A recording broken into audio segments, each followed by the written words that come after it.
Hello students, कैसे हैं आप सभी। आई होप अच्छे होंगे। तो आज बहुत से हमारे हिंदी मीडियम के जो छात्र थे उनका रिक्वेस्ट था कि सर आप प्लीज़ हमारे लिए भी कुछ वीडियो तैयार कीजिए हिंदी माध्यम में। और एक बच्चे का रिक्वेस्ट था कि सर मीटर ब्रिज हम लोगों को हिंदी में करा दीजिए। क्या चीज़? मीटर ब्रिज, है ना। मीटर ब्रिज जो इस बार बहुत इम्पॉर्टेंट भी है और मेरे ख्याल से झारखंड एकेडमिक काउंसिल में इस बार इस क्वेश्चन के आने की चांसेस जो हैं वो बहुत ज़्यादा हैं।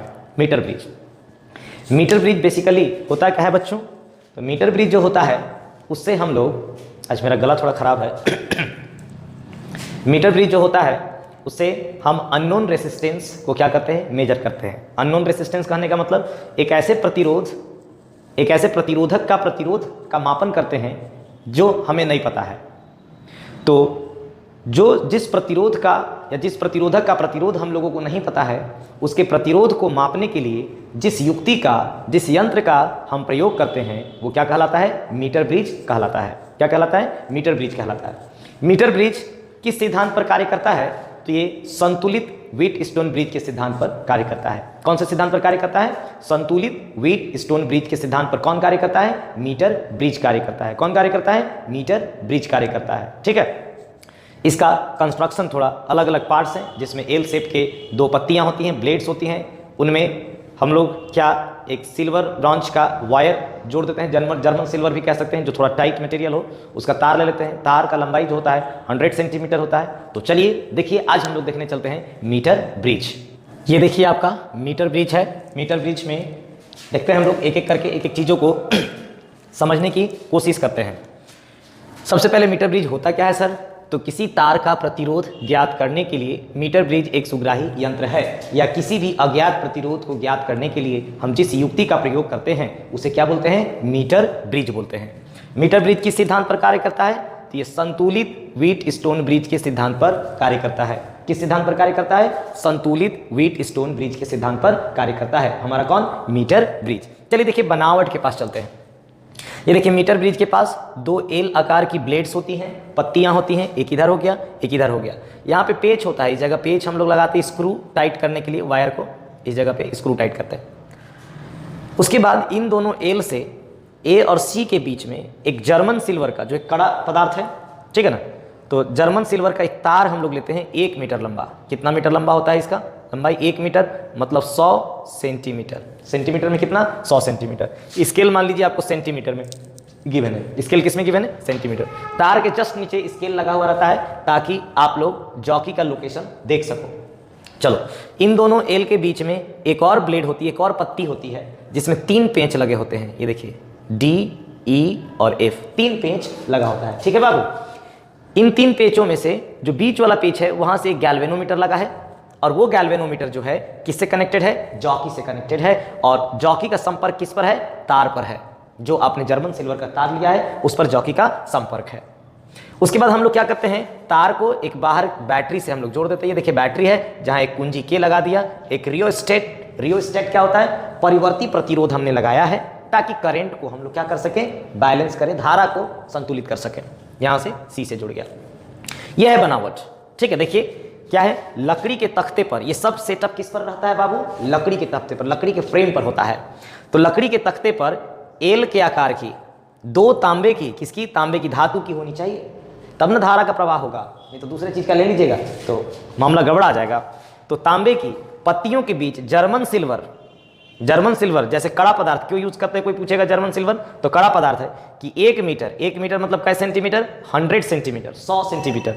1 मीटर लंबा, एक समान अनुप्रस्थ काट, मतलब तार की मोटाई हर जगह कैसी है? एक समान। ऐसा नहीं कि कहीं तार ज्यादा मोटा है और कहीं पे तार कम मोटा है। तो एक समान अनुप्रस्थ काट का तार AC लेते हैं। देखिए ए और सी के बीच में है, इसलिए हमने इसका नाम क्या दे दिया है? AC दिया है। क्या नाम है इसका? AC लेते हैं। उसके बाद तार के समांतर एक स्केल लगा होता है। ये देखिए एक स्केल लगा हुआ है। क्या है ये सर? स्केल। तार के समांतर एक स्केल लगा होता है। अब देखिएगा तांबे के दोनों पत्तियों के बीच एक सीधी पत्ती लगी होती है। दोनों ब्लेड्स के बीच एक सीधा ब्लेड भी लगा होता है, ये वाला, इसकी बात हो रही है, जिसमें 3 पेंच होते हैं। कितने पेंच होते हैं? 3 पेंच, डी, ई और एफ। कितने पेंच होते हैं? 3 पेंच डी, ई, एफ लगे होते हैं। ई से, कहां से? ई से एक गैल्वेनोमीटर जुड़ी होती है जिसमें जॉकी लगा होता है। देखिए ई से गैल्वेनोमीटर, गैल्वेनोमीटर क्या है? तो गैल्वेनोमीटर एक ऐसा यंत्र है जो थोड़े से धारा को, अत्यंत सुग्राही है, बहुत छोटे धारा को भी हमको क्या करता है? मेजर करके देता है, और साथ ही साथ ये दोनों दिशाओं में धारा का मापन करता है। ऐसा नहीं कि एक दिशा से धारा का मापन करता है गैल्वेनोमीटर, इसलिए गैल्वेनोमीटर का यूज हम लोग किए हैं। चलिए आ जाइए कार्यविधि में। जब जॉकी तार AC को J पर स्पर्श करता है, ये देखिए जब जॉकी तार को J पर स्पर्श करता है तब तार दो भागों में बढ़ जाता है। कितने भाग में तार बढ़ता है सर? दो भागों में तार हमारा बढ़ जाता है, जो दो प्रतिरोध के जैसा कार्य करता है। कितने प्रतिरोध के जैसा कार्य करता है? दो प्रतिरोध के जैसा कार्य करता है। ये देखिए एक भाग A से J और दूसरा भाग J से C, दो प्रतिरोध के जैसा कार्य करता है।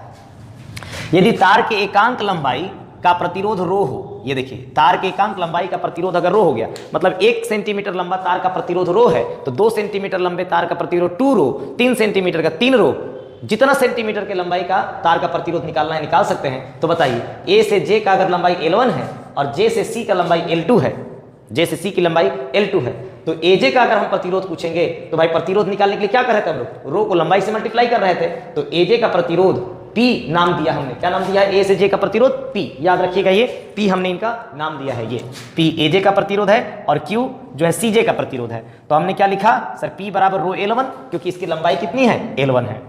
अच्छा ये L2 लंबा है, टोटल कितना है? 100। 100 में से कितना कम हुए? L1, तो कितना बच गया? 100 माइनस L1। तो L2 का वैल्यू आप कह सकते हो कि सर 100 माइनस कितना होगा? L1 होगा। नहीं होगा? अरे कंफर्म करो, होगा नहीं होगा? होगा ना? ठीक है।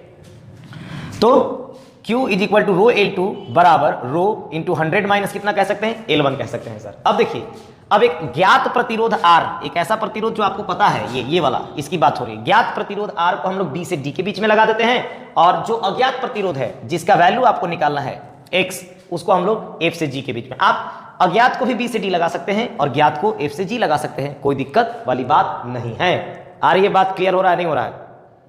होना चाहिए यार।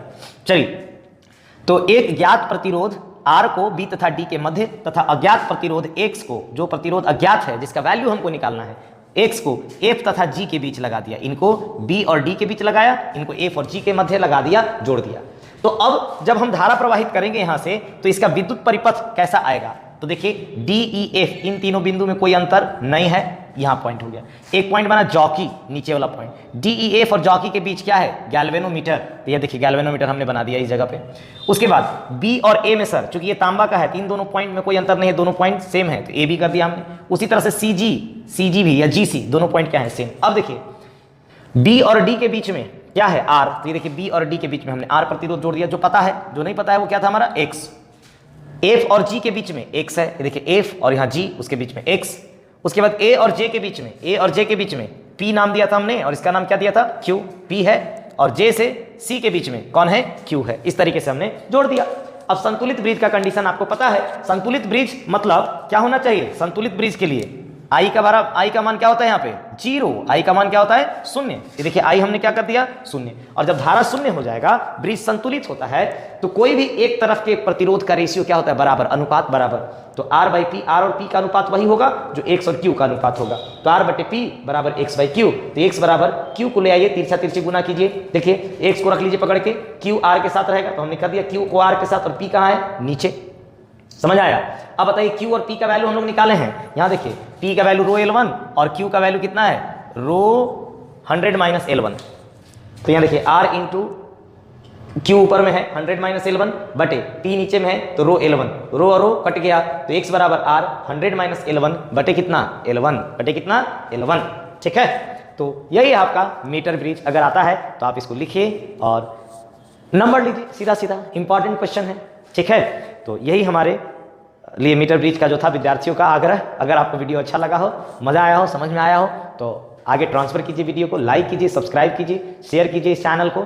ठीक है, अधिक से अधिक लोगों तक पहुंचाइए, ताकि भाई जो फायदा आपको पहुंच रहा है वो फायदा बाकी लोगों को पहुंचे। जो भी गरीब लोग, गांव के बच्चे हैं, जिनको नहीं पता चलता है कि किस तरह के क्वेश्चन पूछे जाएंगे, तो आप वैसे लोगों को क्या कीजिए? पहुंचाइए। ठीक है ना? चलिए आज के लिए धन्यवाद।